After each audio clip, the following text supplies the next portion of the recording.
सबको सादर नमस्कार। नमस्कार सर। माननीय नाहर जी, आप बाहर हैं इस समय, लेकिन मैं देख रहा हूँ।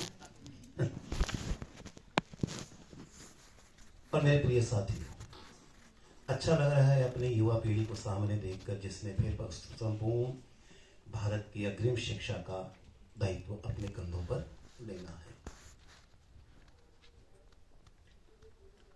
मैं बधाई दूंगा एससीईआरटी को कि इसने राष्ट्रीय शिक्षा नीति के विभिन्न परिप्रेक्ष्यों को लेकर इस संवादात्मक रूप में जो चल सकती है। हम जब पढ़ते हैं तो बहुत से प्रश्न अपने से भी करते हैं, वो भी एक संवाद का रूप ले लेता है। अथवा इस गोष्ठी को संपादित कर रहे हैं। और भी अच्छा लगा जब सुबह आज बोर्ड रूम में गया तो सारी युवा पीढ़ी वहां बैठी हुई थी। मुझे बहुत अच्छा लगा। हमारा मार्गनिर्देशन जो कर रहे हैं कितने सक्रिय हैं। यही शिक्षा नीति चाहती है। साथियों, मैंने जब प्रश्न जितने भी पत्र हैं उन सबके शीर्षकों को भी देखा और मुझे ऐसा लगता है कि बहुत सारे इस शिक्षा नीति के ऐसे पक्ष हैं जिन पर प्रायः हमारी दृष्टि नहीं जा पा रही है। यह ठीक है कि हम तकनीकी विकास की चर्चा कर लेते हैं, अध्यापकों के प्रशिक्षण की चर्चा कर लेंगे, कंप्यूटरीकरण का प्रश्न उठा लेंगे। ऐसे न जाने कितनी बातें शिक्षा नीति में आई हैं। और कई बार तो ऐसा भी लगता है कि जब लोग मुझे कहते हैं कि शिक्षा नीति पर बातचीत कीजिए, कोई विषय देता है, तो मुझे ऐसा लगने लगता है कि यह नीति उसी विषय को लेकर लिखी हुई है।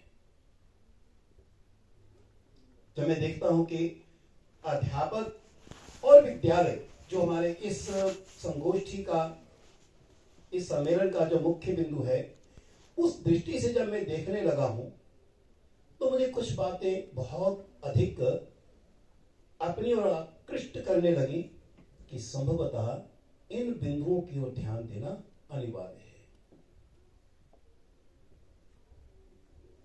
मैं कुछ बात शिक्षा नीति के ही, क्योंकि सब जानते हैं इसलिए शब्द को नहीं पढ़ा रहा हूं, लेकिन भाव आपके समक्ष रखूंगा।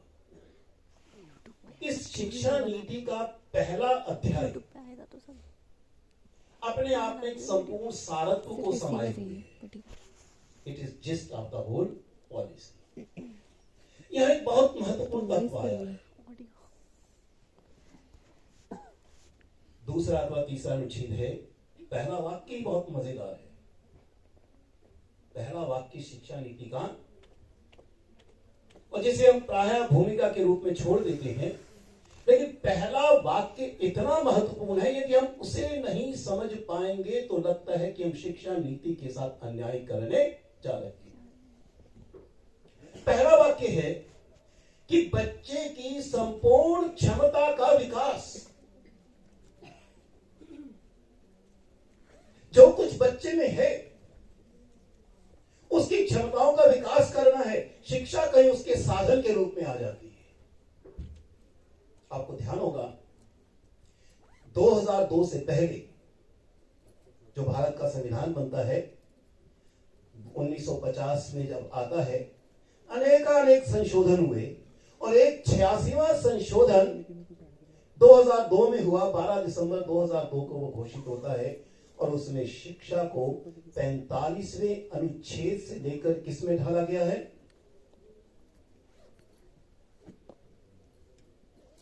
21A। 45वां राज्य के नीति निर्देशक तत्व है और 21A शिक्षा है और 21 जीवन का अधिकार है। देखिए संबंध बनाइए। 21 जीवन का अधिकार है, 21A शिक्षा है। क्यों नहीं कोई और अनुच्छेद डाला? 21A बनाने का एक सीधा कहीं अर्थ निकलता है कि शिक्षा व्यक्ति के जीवन के निर्माण का साधन है, उसके विकास का साधन है। इसलिए मैंने कहा कि पहला वाक्य भारत के संविधान के 21A को घोषित करता है। संभवतः हम उसका खोज नहीं कर पाए। हालांकि लंबी कहानी है, उसमें तो मैं नहीं जाऊंगा, केवल संकेत दूंगा। 21 से क्यों आया? 45वां अनुच्छेद क्यों परिवर्तित किया गया? 45 हटाया नहीं गया। यह भी एक विचारणीय विषय है। अगर राष्ट्रीय शिक्षा नीति 5+3+3+4 प्रणाली को दे रही है तो किस कारण से दे रही है? क्या उनके मन की इच्छा थी? यह संविधान की आज्ञा है। 45वां बड़ा स्पष्ट कहता है, जो अब बना है 45, पूर्व विद्यालय शिक्षा, अर्थात पहले पूर्व विद्यालय शिक्षा संवैधानिक दृष्टि से नहीं थी। ठीक है, वो कुछ निजी विद्यालयों में चल रही थी, परंतु आज इसलिए शिक्षा नीति को कहना पड़ रहा है कि हर विद्यार्थी को हम पूर्व विद्यालय शिक्षा देंगे। और उसके पीछे उन्होंने प्रश्न उठाया है समता का, समावेशन का। अभी तक क्या हो रहा था? कुछ निजी विद्यालय पूर्व विद्यालय शिक्षा दे रहे थे। परिणाम क्या निकल रहा था? केवल एक उदाहरण दूंगा, कैसे अन्याय हो रहा था। इस शिक्षा नीति ने उसे ठीक किया है। सरकारी विद्यालयों में अंग्रेजी पढ़ाई जाती है कक्षा 6 से 6, 7, 8, 9, 10, 11, 10 तक 5 वर्ष। और निजी विद्यालयों में अंग्रेजी पढ़ते थे जो पूर्व विद्यालय में आते थे, केजी, नर्सरी, यूकेजी, पहली, दूसरी, तीसरी, चौथी, 5वीं, 6ठी, 7वीं, 8वीं, 9वीं, 10वीं, 13 वर्ष।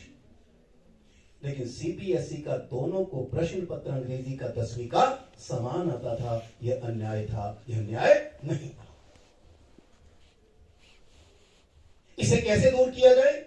इसलिए शिक्षा नीति का प्रारंभिक अनुच्छेद उस न्याय की प्रक्रिया को स्वीकार करने का जब उठाता है तो उसने उसका उपाय भी बताया कि हम पूर्व विद्यालय शिक्षा को लागू करेंगे।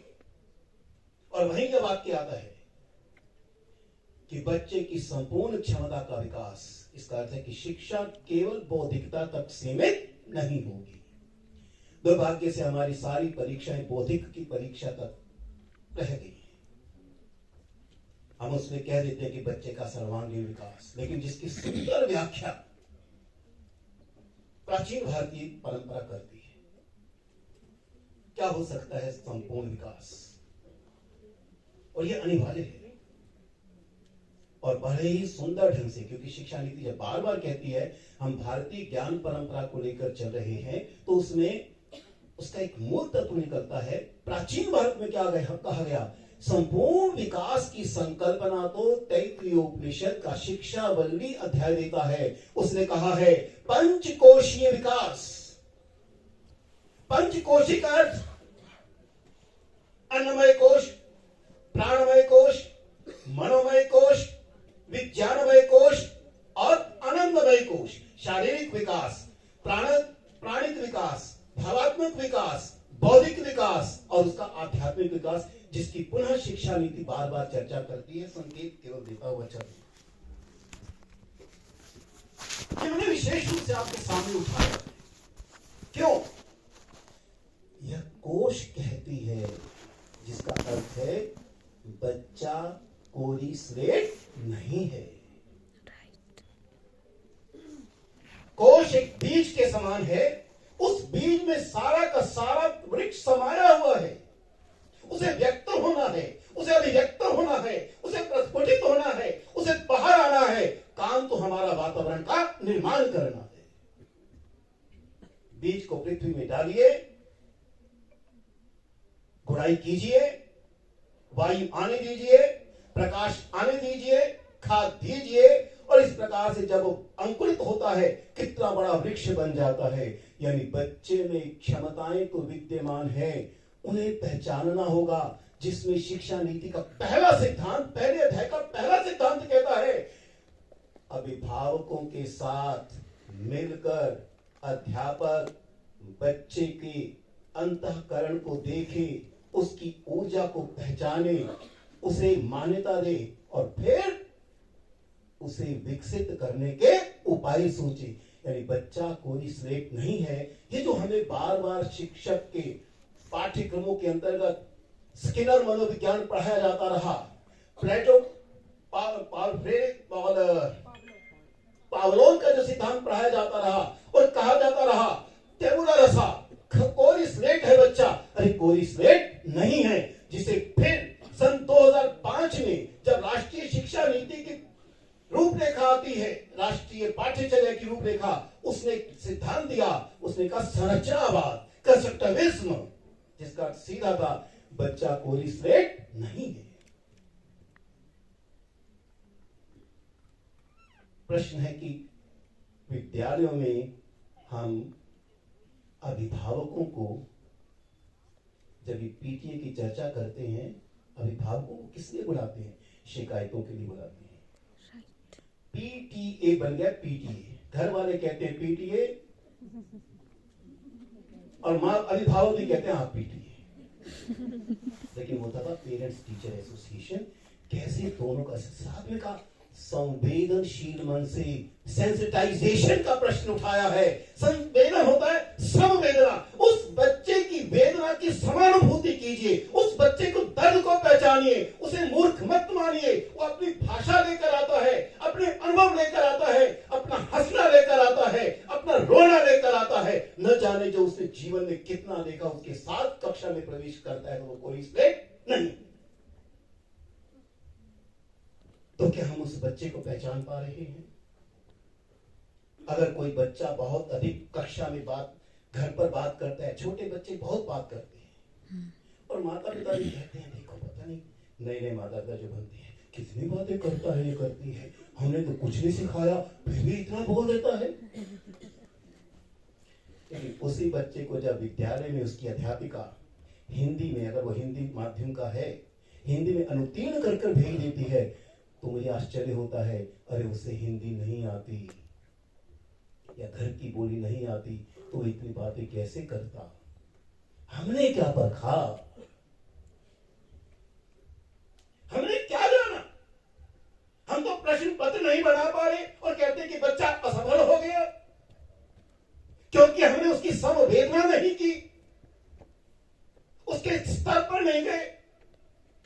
इसलिए कहती है सेंसिटाइजेशन। आखिर ऐसी परिस्थितियों में हमारी भूमिका का स्वरूप क्या होगा? एक अध्यापक का रूप क्या होगा? फिर शिक्षा नीति फिर कहती है, एक पहला सिद्धांत तो ये था, मैंने कहा कि तकनीकी विकास हो रहा है। दूसरे तीसरे अनुच्छेद में शिक्षा नीति कहती है इस कंप्यूटरीकरण के युग में, इस प्रौद्योगिकी के युग में, इस भिन्न प्रकार के जो परिवेश में जो ये वैज्ञानिक और विज्ञान का अर्थ ये नहीं होता जो हम लेते हैं, लेकिन जो भी जिस अर्थ में भी ले रहा है, ये जो प्रौद्योगिकी का विकास, टेक्निकल का विकास हो रहा है, इसके अंतर्गत कहता है नए प्रकार की चुनौतियां हमारे सामने आ रही हैं। हर बच्चा न जाने कितने, छोटा सा बच्चा कहते हैं मेरा मूड ठीक नहीं है। मैंने कहा बेटा मूड होता क्या है? छोटे छोटे बच्चे हम डिप्रेशन में हैं। डिप्रेशन होता क्या है? तनाव कहां से है, कैसे है? अब उस डिप्रेशन को दूर करने के लिए तकनीकी बहुत अधिक सहायता नहीं कर पाएगी। वो कुछ देर के लिए मनोरंजन की गतिविधियों वाले चीजें देख सकते हैं, लेकिन उसको पहचानने वाला, देखने वाला अध्यापक सामने तो हो। और फिर वह इसलिए कहती है शिक्षा नीति, जैसे जैसे ये समस्याएं बढ़ेंगी वैसे वैसे मानविकीय विषयों को, ह्यूमैनिटीज, मानविकीय विषय, ह्यूमैनिटीज, इन विषयों की आवश्यकता बढ़ेगी। अरे मनस्तत्व की आवश्यकता बढ़ेगी। और दुर्भाग्य से हम क्या कर रहे हैं? अपने बीएड के पाठ्यक्रमों में जो मानव के मन को पहचानने और समाज को पहचानने का सबसे सशक्त आधार है वो दर्शन शास्त्र है और समाज शास्त्र है, हम उन्हीं को दूर करने में डर जाते हैं। यह शिक्षा नीति बार बार कहती है कि इन विषयों को शिक्षक शिक्षा में अनिवार्य स्थान होना चाहिए। अरे व्यवहारवाद, व्यवहार किसी सिद्धांत का निर्माण करता है और वह हमारे अनुभवों से आता है। हर सिद्धांत किसी न किसी व्यवहार का प्रतीक है, वो सूत्र रूप में आता है। मुझे ध्यान आता है सन 1990 में एक समिति बनी थी। सन 1986 में शिक्षा नीति आई थी, दूसरी शिक्षा नीति। उस शिक्षा नीति का आधार क्या था? उन दिनों में आप में से तो बहुत से लोगों का जन्म ही नहीं हुआ होगा। किन का नहीं हुआ था 1986 में? हाथ खड़ा करिए जरा।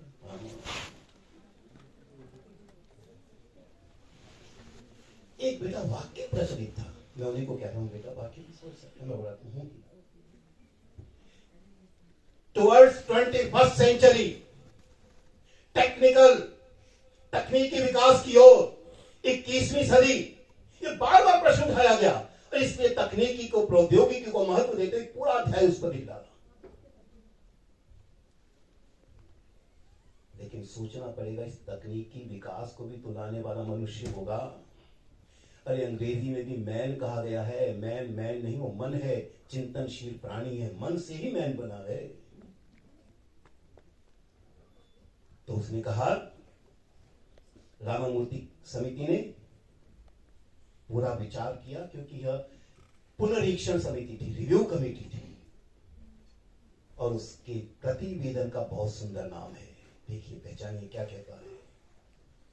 Towards humane and enlightened society, मानवीय सजग समाज की ओर शिक्षा वह है जो व्यक्ति को मानव बनाए। और मानव क्या है? तो इसके अनेक उत्तर शिक्षा नीति भी दे रही है। और प्राचीन भारत का एक श्लोक बड़ा सुंदर कहता है कि 10 गुण तो होने चाहिए उसमें। और आज हम देख रहे हैं उस गुण के अभाव में रोज समाचार पत्रों में क्या छपता है। भीड़ है सड़कों पर, कारें बहुत आ गई, ऑटो बहुत आ गए, बिना सीखे हुए घर से सीखकर बाइक चलाने वाले बहुत आ गए। आगे निकलना है, किसी की कार को मारना है, परिणाम कोई धैर्य छोड़ देता है और आकर झगड़ा करते हैं और एक दूसरे को मार भी डालते हैं। केवल पेशेंस नहीं है। और प्राचीन श्लोक कहता है, धृति क्षमा दमोस्तेयम शौचम इंद्रिय निग्रह धीर विद्या सत्यम क्रोधो दशकम धर्म लक्षणम। धृति का पेशेंस, पहला शब्द ही पेशेंस है कि मनुष्य में पेशेंस होना अनिवार्य है। हमें कक्षा में बच्चों की बातों को सुनने के लिए भी पेशेंस हमारे लिए होना अनिवार्य है। बच्चे बोलना चाहते हैं, हम कहते हो गया, सुन लिया, मैं समझ गया। क्या समझे भाई? अक्रोधा, क्रोध नहीं करना है। बहुत सी घटनाएं घटेंगी। देखिए साथियों, कितने सुंदर रूप से शिक्षा नीति ने कहा, मानवीय अर्थात मानव बनाने के लिए जो ह्यूमैनिटीज यानी मानवीय विषय हैं, और उन मानवीय विषयों में 2 विषय बड़े महत्वपूर्ण हैं, 3 विषय। और मैं देख रहा था सभी पेपर्स में किसी ने उसकी चर्चा नहीं की है। यह शिक्षा नीति कहती है आर्ट ओरिएंटेड एजुकेशन, कलोन्मुखी शिक्षा। ये कला नहीं है, ये मनुष्य के भीतर की भावनाओं का प्रदर्शन है। हम देखकर बता सकते हैं कि अंततः व्यक्ति सोच क्या रहा है, उसका स्वरूप क्या है। फिर कहती है क्रीडोन्मुखी शिक्षा, गेम्स ओरिएंटेड एजुकेशन। और मजेदार तो बात यह है, इस गेम्स ओरिएंटेड एजुकेशन और आर्ट ओरिएंटेड एजुकेशन को उसने 21वीं सदी के कौशलों के साथ जोड़ा है, 21st सेंचुरी स्किल्स। और तब बहुत दुख होता है जब 2009 में हमारे हमारे राष्ट्र में एक शिक्षा का अधिनियम आता है, फ्री एंड कंपल्सरी एजुकेशन लागू कर दिया गया। लोग पढ़ते नहीं है, इसलिए कई बार मैं कहता हूं अच्छा भी है कि सबको सब कुछ पता नहीं चलता है। लेकिन जब वहां मैं उसे देखा, देखिए मनुष्य अपने आप को अभिव्यक्त कब करता है, हम कब अपने आप को एक्सप्रेस करते हैं? अरे भैया, व्यक्ति को इसलिए तो व्यक्ति कहा गया कि वो व्यक्त करता है, और व्यक्त भाषा से नहीं होता। जब जब भाषा आती है हम बहुत सारी बातें अंदर छिपा लेते हैं।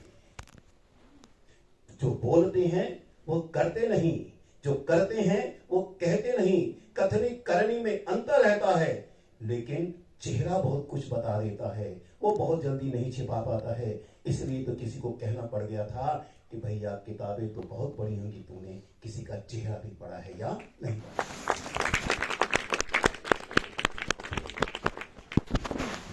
वो नाटकीकरण है, नाटक है। 2005 के करिकुलम में थिएटर को एक अनिवार्य विषय कहा। मैंने कितने बच्चों का, उनकी ऊर्जा को उस नाटक के द्वारा प्रस्फुटित होते देखा है। एक घटना मुझे ध्यान आती है। हमारे यहां एक छात्रा आई, हमने साकेत का एक नाटक खेला, राम और लक्ष्मण की कहानी, सीता की कहानी। और उसमें राम का जो चरित्र था वो एक ऐसे विद्यार्थी को दिया जो बहुत नटखट था, लंबा था, लेकिन मैंने कहा अच्छा लगेगा, उसको बना दिया। बच्चों ने भी कह दिया सर आपने तो रावण को राम बना दिया। और ये बात उसने सुन ली, और उसके बाद जो उसने मेरे व्यक्तित्व में परिवर्तन किया, आज वो कहीं प्रशासनिक यानी आईएएस बनकर कहीं बैठा हुआ है। यानी वही व्यक्ति, नाटक ने किस प्रकार से विद्यार्थी को परिवर्तित कर डाला। हमारे एक विद्यार्थी है सतीश, एक गांव में उनका चले गए, नाटक पर उसे कार्य करा दिया, theatre as an educational institute. उसने कहा सर हमारे यहाँ कमरा नहीं था, हमारे यहाँ एक स्टोर बना हुआ था, उसमें बहुत से डेस्क पड़े रहते थे। हमने बच्चों को कहा कि हम नाटक करेंगे, और नाटक करने के बहाने इस कमरे में करेंगे। उन बच्चों ने स्वयं सारा फर्नीचर निकाला, घर से लाकर सामान उस कमरे में सफेदी की, घर से उठाकर सामान लाए, अभ्यास किया, और बाद में दिल्ली के जब प्रतियोगिताएं हुई उसमें प्रथम स्थान भी प्राप्त कर लिया। ये नाटक ने उन विद्यार्थियों का चरित्र बदल दिया। और शिक्षा अधिनियम ने क्या कहा कि आर्ट के टीचर, ड्राइंग के टीचर, म्यूजिक के टीचर, गेम्स के टीचर अतिथि हों, गेस्ट लेक्चर हों। अरे भैया, उन्हें आप गेस्ट बनाकर कैसे उन्हें बच्चों के साथ जोड़ोगे? मुझे तो लगता है सबसे पहले तो इस हमारी शिक्षा नीति के अनुसार चलते हैं, ये अतिथि प्राध्यापक, तदर्थ यानी एडॉक टीचर रखना, गेस्ट टीचर रखना, कंट्रैक्चुअल रखना बंद करना चाहिए। कैसे जानोगे? उसे सारा दिन रहना है। एक क्वेश्चन कहते हैं उसका संपूर्ण आकलन, हमने कहा फॉर्मेटिव असेसमेंट। असेसमेंट अर्थात आकलन। आकलन एक दिन में नहीं होता है, वो कई दिन चलता है, निरंतर चलता है, लगातार चलता है। अगर लगातार चलता है तो अध्यापक को हमेशा वही रहना पड़ेगा। अतिथि और गेस्ट जब आता है वो तो एक कालांश के बाद जाएगा, तो जाने का क्या चाहिए। कई प्रशासकों को समझना पड़ेगा। और इतना ही नहीं, गेम्स टीचर, मुझे तो कई बार लगता है कि उस अधिनियम ने ऐसे किया जैसे तराजू रखा हुआ है। 30 विद्यार्थी 1 अध्यापक, 60 विद्यार्थी 2 अध्यापक, 90 विद्यार्थी 3 अध्यापक, 120 4, 150 5, उसके बाद 5 से अधिक होते ही नहीं है। अरे जितने अधिक अध्यापक होंगे उनको अवकाश पर भी जाना है, तो उन बच्चों का क्या होगा? इस शिक्षा नीति ने उस बिंदु को हटाया है, उस बिंदु को परिवर्तित किया है। उसने कहा है शिक्षा अधिनियम बदलिए। प्रयास चल रहा है सरकार के तौर पर, लेकिन वो समझ ले भी नहीं पाए हैं। बातचीत हो रही है। साथियों, कहने का अभिप्राय बनता है, बच्चा अत्यधिक ऊर्जा से युक्त होकर हमारे सामने आता है। वो एक मनस्तत्व लेकर आता है, उसके सामने बहुत सारे अनुभव उसके साथ जीवन से जुड़े हुए हैं, उन्हें पहचानने वाला कोई चाहिए, और मुझे लगता है वह अध्यापक हो सकता है। इसलिए शिक्षा नीति में बार बार कहा, पूरी शिक्षा व्यवस्था को चलाने वाला अध्यापक हो सकता है। तो कहीं ना कहीं यह बिंदु आर्ट ओरिएंटेड एजुकेशन, कलोन्मुखी शिक्षा आदि हमारे जीवन से चले गए। इसलिए मैंने पेपर्स में नहीं देखा किसी ने इस बात को जोड़ा हो, जबकि व्यक्ति के व्यक्तित्व का विकास तो आधार ही यही है। संगीत को देख लीजिए, मैं कई बार कहा करता हूं, ये संगीत क्या होता है? आवाज तो शोर में भी होती है, आवाज संगीत में भी होती है, दोनों में भेद क्या है? शोर की आवाज अनियंत्रित होती है, कोई उसका नियंत्रक नहीं है, अपनी अपनी ढपली, अपना अपना राग। लेकिन संगीत की आवाज 7 सुरों में अनुशासित हो जाती है और हमारा सुनने को मन करता है। मैं कहता हूं संगीत अनुशासन सिखाता है। जब जब जीवन अनुशासित होता है, संगीत बनता है, अनुशासन ही होता है, तो शोर बनता है। यह संगीत केवल एक विषय नहीं है। शिक्षा नीति ने बड़े सुंदर ढंग से इस बिंदु को भी हमारे सामने उठाया। एक और बिंदु शिक्षा नीति में बहुत मजेदार कहा है। यह शिक्षा नीति कहती है, आप पढ़ाते हो, अच्छी बात है, हालांकि पढ़ाने का अर्थ क्या होता है हम कई बार समझ नहीं पाते। अच्छा है, जो पढ़ाया जा रहा है वो सीखे बच्चा, लेकिन कितने पुस्तकें पढ़ाओगे, कितनी सामग्री पढ़ाओगे? बच्चों को पढ़ने योग्य बनाना है। इसलिए शिक्षा नीति ने कहा, जिसकी ओर हमारा ध्यान नहीं है, मैं पेपर्स को देखा, वो कहीं कहीं बिंदु आया हुआ। Teachers, student should not only learn, they should also learn how to learn. बच्चों को यह सिखाना पड़ेगा कैसे सीखा जाता है। मैं कहता हूं, किताबें मत पढ़ाओ, किताबें पढ़ना सिखाओ। How to go through a book, how to study a पुस्तक। बड़े सुंदर ढंग से शिक्षा नीति ने इस बिंदु को भी हमारे सामने उठाया है। एक और मजेदार बात इस शिक्षा नीति में उठाई है। बहुत सी बातें हैं, लेकिन मैं कुछ बातें आपके समक्ष रख रहा हूं संकेत के रूप में। एक और बड़ी मजेदार बात इस शिक्षा नीति ने सिखाई है, बताइए। उसने कहा फॉर्मेटिव असेसमेंट, और 3 शब्दों का प्रयोग किया है, assessment for, assessment of, assessment as. आकलन है वो, असेसमेंट है वो। होता क्या है ये असेसमेंट? साथियों, 2 शब्द और भी हैं। शिक्षा नीति ने उनके प्रयोग में परहेज की है। 2 स्थानों पर आया है, लेकिन परहेज की है। एक शब्द है मूल्यांकन, इवैल्यूएशन, और दूसरा है परीक्षा, परीक्षण। शिक्षा ने परीक्षा की चर्चा नहीं की, शिक्षा ने मूल्यांकन की चर्चा नहीं की, लेकिन किसकी बात की? असेसमेंट की, आकलन की। क्यों? उसका उत्तर भी उसने पहले उसी सिद्धांत में दिया कि बच्चे को पहचानो, उसमें बहुत कुछ है। हिंदी में एक सुना है मुहावरा है कि जब बच्चा पालने में होता है तो पता लग जाता है ये क्या है। क्या मुहावरा है? पूत के पांव वही बता देता है। यही तो आकलन है, बच्चा जाएगा किस दिशा की ओर। एक और मुहावरा है, पीछे से बोला आपने, क्या बोला आपने? एक और है, होनहार के, यही तो आकलन है, यही तो असेसमेंट है।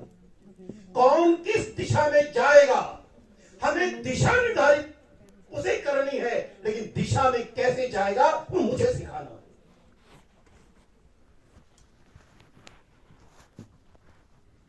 कितने सुंदर ढंग से शिक्षा नीति ने बात और कही, उसकी ओर भी मैंने कहीं नहीं पाया, और वह लिखा बहुत ही सुंदर है। वो कहा है, कक्षा में एक पुस्तक से कार्य नहीं चलेगा। टीचर्स और द स्कूल्स और द इंस्टीट्यूशन शुड चूज और use bunch of the books. अनेक पुस्तकों को साधन बनाना पड़ेगा। अरे बच्चों का स्तर अलग है, तो एक ही पुस्तक से काम कैसे चलेगा? तो उसने बंच ऑफ बुक्स का प्रश्न उठाया है। मुझे लगता है वह भी हमारे सामने एक बहुत बड़ी चुनौती होगी, जिसकी ओर हमें सोचना होगा। एक और बड़ी मजेदार शिक्षा नीति ने उठाई है। इसने कहा है दूसरे अध्याय में शिक्षा नीति कहती है, to create a culture of reading, पठन संस्कृति का निर्माण करना। हमारे हाथों में फोन तो आ गए, लेकिन हमने बच्चों को फोन का प्रयोग नहीं सिखाया, फोन तो उसके हाथों में दे दिया। और पठन संस्कृति तो हम समझते हैं बच्चों से गायब हो रही है। पुस्तकें पढ़ने में कितनी कठिनाई है। आपके SCERT का ही बाहर लिखा हुआ है, थैले के ऊपर लोग जिसे कहते हैं, क्या उद्देश्य, क्या लक्ष्य है SCERT का? स्वाध्यायान मां प्रमदः। क्या है स्वाध्यायान मां प्रमदः? ये स्वाध्यायान है, स्वाध्यायात मां प्रमदः। स्वाध्याय कहते हैं सेल्फ स्टडी, स्वाध्याय अपने आप पढ़ना, और मां का मतलब नहीं, प्रमदः आलस्य, अपने पढ़ने से आलस्य मत करो। यही तो है रीडिंग ऑफ कल्चर क्रिएट करना। हम कैसे निरंतर अपने आप को अध्ययनशील बना लेते हैं, और केवल पुस्तकें ही नहीं, अपने मित्रों को भी हम उनका भी अध्ययन कर सकते हैं। ये शिक्षा नीति सिलेबस की बात नहीं कर रही है, ये पाठ्यचर्या की बात करती है। ये पाठ्यक्रम नहीं, पाठ्यचर्या, सिलेबस नहीं, करिकुलम की बात करती है। जैसे ही मैं संस्था के भीतर पांव रखता हूं, मेरी पाठ्यचर्या प्रारंभ हो जाती है।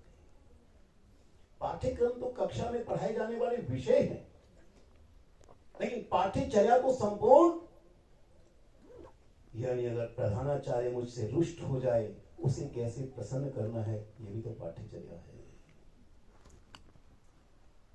पीछे से कुछ भी कहते हैं, लेकिन सामने कुछ और कह देते हैं, यह भी तो पाठ्यचर्या है। बच्चों का एक साथ बैठना या प्रतिदिन उसी डेस्क पर आकर बैठ जाना, इतना लगाव हो जाता है, वो भी पाठ्यचर्या का अंग है। फिर हम कहते हैं सबसे मिलकर हो, जब मुझे बैठना ही वहां है तो सबसे कैसे मिलकर आ जा सकता है। ये जो जीवन के छोटे छोटे पहलू हैं, मुझे लगता है शिक्षा नीति इन सब की भी चर्चा कर रही है।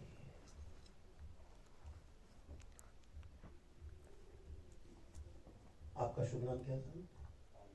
आलोक। वाह, जिसका आ कहते हैं चारों ओर, लोक प्रकाश, या देखना, कहते हैं ना लोचन शब्द, पंजाबी में एक शब्द है लुच्चा, सुनिए की होता है अर्थ?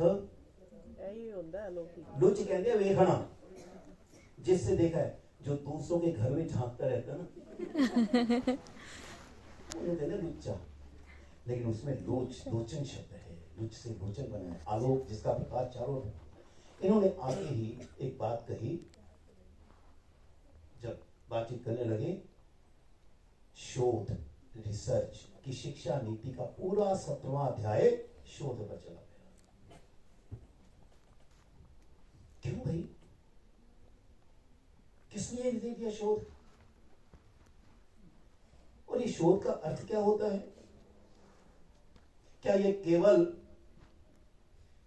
12वीं कक्षा के बाद बीए के बाद MA करने के बाद होगा, या हम हर समय किसी के बारे में कई दिन उसे देखने के बाद कुछ कह देते हैं, किसी किस कार्य में लगाना है, तो वह भी तो शोध होता है ना। चलिए हम उसी को लेते जो शिक्षा नीति कह रही है। महत्व तो इसका है, कैसे महत्व पहचाना जाएगा? सन स्वतंत्रता के पश्चात, संविधान के निर्माण से पहले, स्वतंत्रता के पश्चात संविधान के निर्माण से पहले भारत में जो पहला शिक्षा आयोग आया, क्या था वह? देखो भैया, ये नाम चेयरमैन के नाम से मत कहिए, विश्वविद्यालय शिक्षा आयोग। मुझे बड़ा अजीब सा लगता है जब मैं कहूँगा 1964 तक कोठारी कमीशन। अरे भैया, कोठारी के अध्यक्ष थे, उसका आयोग का नाम था राष्ट्रीय विकास और शिक्षा, जिसका अर्थ है शिक्षा को राष्ट्रीय विकास का साधन होना। और क्यों ऐसा रखा? क्योंकि उस पर 1962 का चीन के युद्ध के साथ हमारी जो परिस्थितियां बनी थी, उनमें सोचा गया शिक्षा में कहीं दोष है, विज्ञान को महत्व देना होगा, इसलिए उसे बैठाया गया और फिर कहा राष्ट्रीय विकास और शिक्षा। लेकिन विश्वविद्यालय आयोग, मैंने क्यों कहा विश्वविद्यालय? इस आयोग के जो टर्म्स ऑफ रेफरेंस थे, जो संदर्भ था, उसमें तीसरा संदर्भ बड़ा महत्वपूर्ण है। उसने कहा ज्ञान के निर्माण हेतु शिक्षा यानी विश्वविद्यालय शिक्षा को जुड़ना होगा, ज्ञान का निर्माण करना होगा। इसलिए उसने शोध का प्रश्न उठाया है और उसने 3 शब्दों में भी अर्थ बताया है, स्कॉलर, इन्वेंटर भी कहा है उन्हें, लेकिन बताया है कि वो इन्वेंटर कैसे हो सकता। खैर, वहां से शोध शुरू होता है, लेकिन इस शिक्षा नीति में विशेष रूप से कहा है कि शोध का प्रारंभ, ध्यान दीजिएगा, मैं किसी खास कारण से कह रहा हूं, शोध का प्रारंभ विश्वविद्यालय में होगा, लेकिन प्रारंभ स्कूल से होगा। इसलिए चौथे अध्याय में, चतुर्थ अध्याय में भाषा की चर्चा करते हुए शिक्षा नीति कहती है बच्चों को, विद्यार्थियों को विद्यालयों में परियोजनाएं, प्रोजेक्ट्स दीजिए, ताकि आगे शोध करने के, प्रारंभ करने के लिए उसका अभ्यास यहां हो जाए। यानी आप विद्यालय शिक्षा में भी परियोजना के द्वारा, प्रोजेक्ट के द्वारा शोध की प्रवृत्ति का निर्माण कर सकते हैं। बच्चा स्वयं है, स्वयं खोजी है, बहुत कुछ कहने की आवश्यकता नहीं होती है। मैं कई बार भाषाओं की कक्षाओं में जाता हूं तो अध्यापक जो वाचन करते कहते हैं कि आदर्श वाचन। मैंने कहा भैया, आदर्श वाचन कहां से है? ना तो वहां यति है, ना गति है, ना उच्चारण है। एक बच्चा था, वो बहुत सुंदर यति करता था, गति करता था, यानी कब तेज बोलना है, कब ऊंचे जाना है, कब नीचे जाना है, उच्चारण भी शुद्ध है। उसका वाचन आदर्श हो सकता है, अनिवार्य नहीं कि पढ़ाने वाले का वाचन आदर्श वाचन है। इस शिक्षा नीति ने परियोजनाओं का प्रश्न उठाया है, शोध का प्रश्न उठाया है, अनुसंधान का प्रश्न उठाया है। लेकिन मजेदार बात तो यह बनती है जब ये शिक्षा नीति कहती है कि भैया हम अपने 21वीं सदी के कौशलों के निर्माण के साथ साथ में अपनी प्राचीन भारतीय ज्ञान परंपरा को देख रहे हैं, तो क्यों कहा? साथियों, उसी तैत्तिरीय उपनिषद ने बहुत ही सुंदर इसका उत्तर दिया है। इस तैत्तिरीय उपनिषद ने, उपनिषद अद्भुत है, हम डायलॉग की बात आज करते हैं, लेकिन उस समय डायलॉग वो तो पूरी संपूर्ण शैली डायलॉग की थी। शिक्षा नीति ने कहा अनुसंधान, अरे अनुसंधान से पहले तो संधान चाहिए ना। अनुसंधान का अर्थ है ज्ञान तो खोजा जा चुका था, नई परिस्थितियों में उसे लागू कैसे करोगे। इसलिए हम उसमें एक अध्याय जोड़ते हैं, जो पुराने पहले कार्य हो चुके हैं, तो उसे क्या कहते हैं हम? सर्वे ऑफ रिलेटेड लिटरेचर, कि उन परिस्थितियों में यह परिणाम निकला था, अब नई परिस्थितियों में क्या निकला। इसलिए तो हमसे रिसर्च, सच और री। लेकिन प्राचीन भारत में बड़ा मजेदार कहा, तैत्तिरीय कहता है आचार्यो पूर्व रूपम अंत्यवासी उत्तर रूपम विद्या संधि। और अगला शब्द जिसके लिए मैंने कहा प्रवचनम संधानम, पढ़ाने का तरीका ही संधान होना चाहिए। क्या मतलब है संधान होना चाहिए? अरे बच्चा बहुत कुछ जानता है,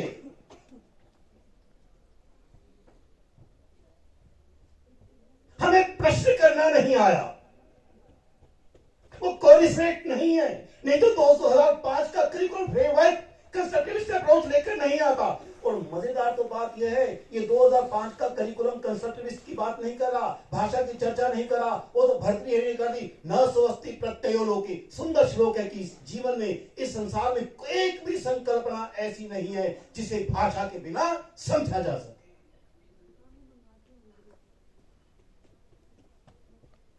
प्राचीन भारत में तो अनुभव ही प्रमुख थे। एक सुंदर श्लोक है, चाणक्य ने लिखा है, क्या सुंदर लिखते हैं। आचार्यात् पादम आदत्ते, आचार्य जो कुछ पढ़ाता है। समय हो गया क्या? 5 मिनट चल जाएगा।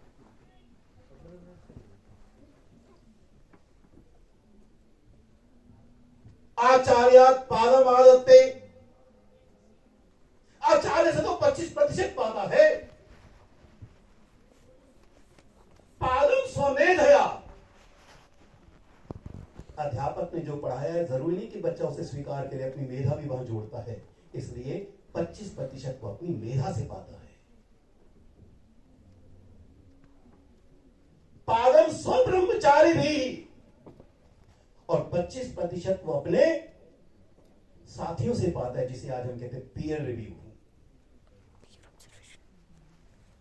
और फिर पादम काल क्रमेण, और 25% वो समय से पाता है। यह है अनुभवात्मक एक्सपीरियंशियल लर्निंग। यह है एक्सपीरियंशियल लर्निंग। अगर बच्चे के पास अनुभव है तो उससे हम सारी संकल्पनाओं को खोज सकते हैं। We can find all the concepts.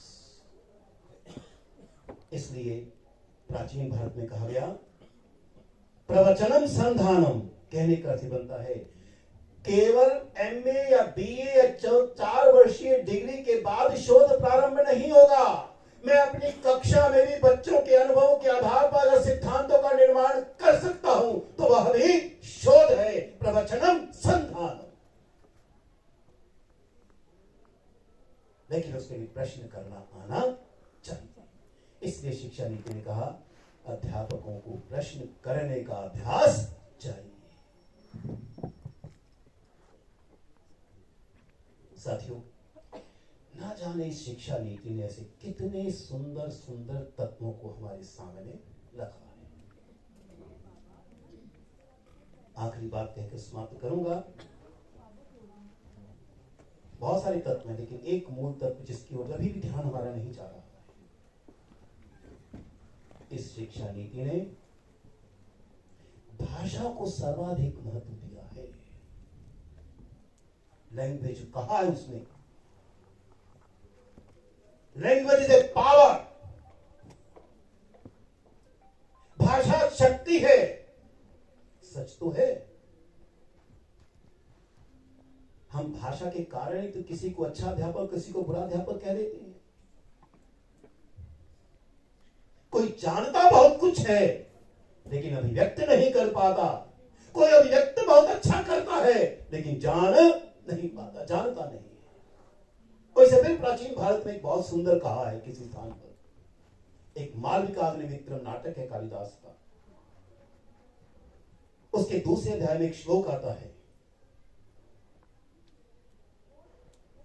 श्लिष्टा क्रिया कस्यचित्, श्लोक है पूरा।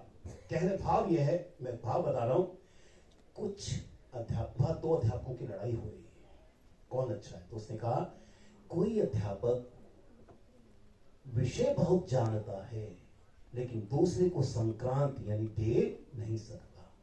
दूसरा जानता कुछ नहीं है परंतु संप्रेषणात्मकता बहुत अच्छी है, लेकिन वही अध्यापक श्रेष्ठ है जो जानता भी है और जिसका संप्रेषण भी अच्छा है। प्राचीन भारत कहता था।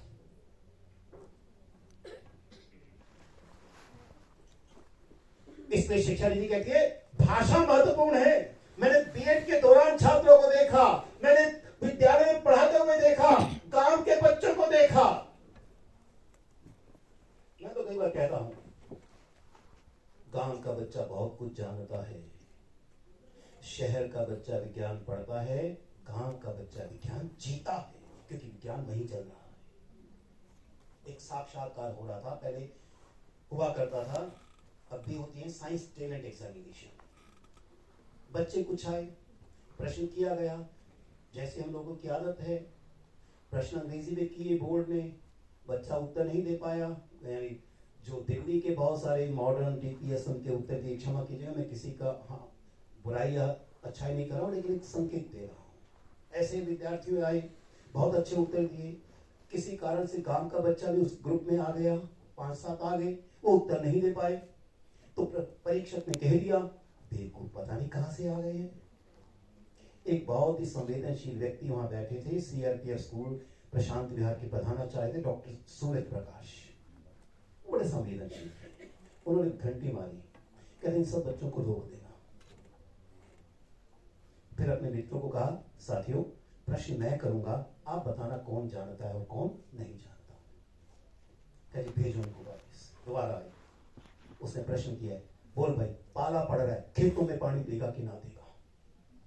कहते जी भट्टी पाला, तो समझाया पाला जब ओस पड़ती है ठंड, no no no sir we will not water because there is too cold. फिर गांव का बच्चा भी आ गया, बोल भाई पाला पड़ रहा है, खेतों में पानी देगा। कहते जरूर देंगे, क्यों दोगे, इसलिए देंगे। कहते चाहिए, कहते कौन अच्छा है, ये भाषा ही शक्ति है। बीएड में विद्यार्थियों को देखता था, प्रथम प्रश्न पत्र में बैठे हुए हैं, क्या हुआ, मैं समझ गया, प्रश्न समझ नहीं आया। कहता नहीं, मैंने प्रश्न समझा दिया। कहता उत्तर मैं लिख लूंगा। एक 8वीं क्लास की बच्ची आती है, अंकल मुझे इस प्रश्न का उत्तर बता दोगे। मैंने पढ़ा, एनसीईआरटी किताब थी, एनसीईआरटी किताब की विशेषता यही है कि उसके ना तो प्रश्न समझ आते हैं ना भाषा समझ आती है। तो मैंने पूछ ही लिया, क्षमा याचना से कि बेटा प्रश्न समझ आया। कहती है नहीं, मैंने प्रश्न समझाया। कहती है समझ। अर्थात भाषा प्रमुख तत्व है।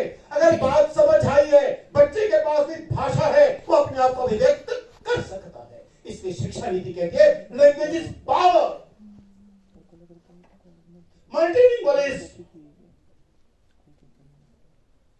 इसलिए कहा अध्यापक को बच्चे की भाषा से भी परिचित होना चाहिए। हमारे शोध पत्रों में ये बिंदु भी आने चाहिए। फिर मल्टीडिसिप्लिनरी का प्रश्न उठाया है, कुछ बात लंबी हो जाएगी तो आलोक जी गुस्सा करेंगे, उनका प्रकाश मेरे सामने ही आ रहा है। समय हो गया है, आपको दिया था, आप कुछ आगे चले गए हैं, तो क्षमा याचना करते हुए कुछ बातें मन की रखी, हमारी चर्चा भी दौरान आएंगी। इतनी बात कहकर समाप्त करता हूँ।